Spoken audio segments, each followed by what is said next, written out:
O movimento tropicalista atinge também o cinema como forma de representação da cultura nacional. Mas para falar sobre o cinema, precisamos voltar um pouco e citar o cinema novo, que já existia antes mesmo da ditadura militar. O tropicalismo foi influenciado pelo cinema novo. Em uma época de repressão e resistência, o cinema tinha como papel principal lutar contra as desigualdades e mostrar como realmente era o Brasil. A força do cinema como formador de opinião é inquestionável, e o movimento tropicalista buscava levantar posições críticas às referências culturais que nos representavam. Temos como grande nome do cinema nacional nessa época Glauber Rocha, que pegava fundo nas críticas contra as desigualdades e a questão política no Brasil. Glauber não tinha medo de se expressar e tinha a liberdade de expressão como prioridade em seus filmes. Se o trabalho ia ser censurado ou não, aí já é outra história. Deus e o Diabo na Terra do Sol, de 1964, trazia uma crítica às desigualdades sociais e ao processo de luta de classes. Esse tipo de cinema rompia com a escola hollywoodiana, onde a prioridade não é mais produzir o que é comercialmente rentável, e sim trazer uma crítica social bastante contundente. Outro filme de Glauber que marcou época foi Terra em Transe, de 1967, que trazia uma narrativa política em um país fictício e que podemos facilmente nos identificar com os dias atuais.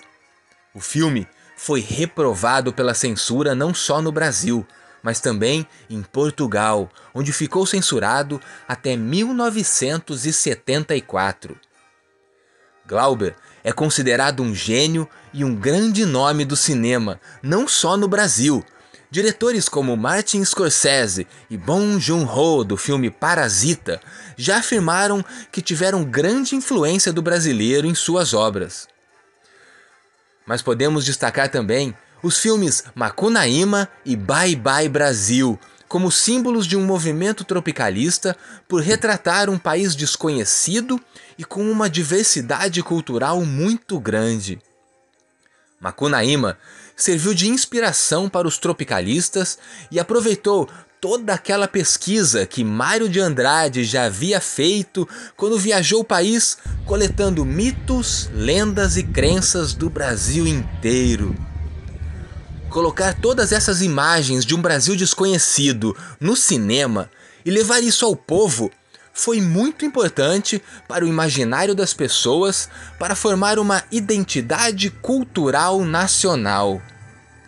Assistir essas imagens fazia o público ter uma atitude crítica diante daquilo que era visto e experienciado, e assim podiam tomar uma posição.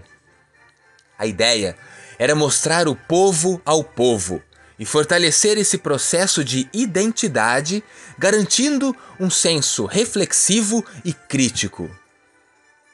Durante o movimento tropicalista, temos a criação do cinema marginal, que é aquele que está à margem. É um tipo de cinema visceral, intenso, que foge da estética do belo, que aborda várias coisas ao mesmo tempo, não tem recursos financeiros e mostra o Brasil como realmente é. Ainda podemos destacar filmes como O Desafio, de Paulo César Saraceni, Como Era Gostoso o Meu Francês, de Nelson Pereira dos Santos, O Bandido da Luz Vermelha, de Rogério Sganzerla, Hitler do Terceiro Mundo, de José Agripino de Paula, entre outros. Muitos são feitos com auxílio de metáforas, para não ter os trabalhos censurados pela ditadura militar.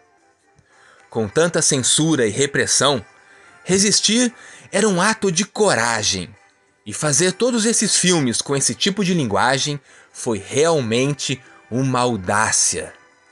Podemos dizer que o movimento tropicalista no cinema buscava uma brasilidade e uma identidade cultural nacional, além de ser um movimento crítico da sociedade e do momento político brasileiro de sua época.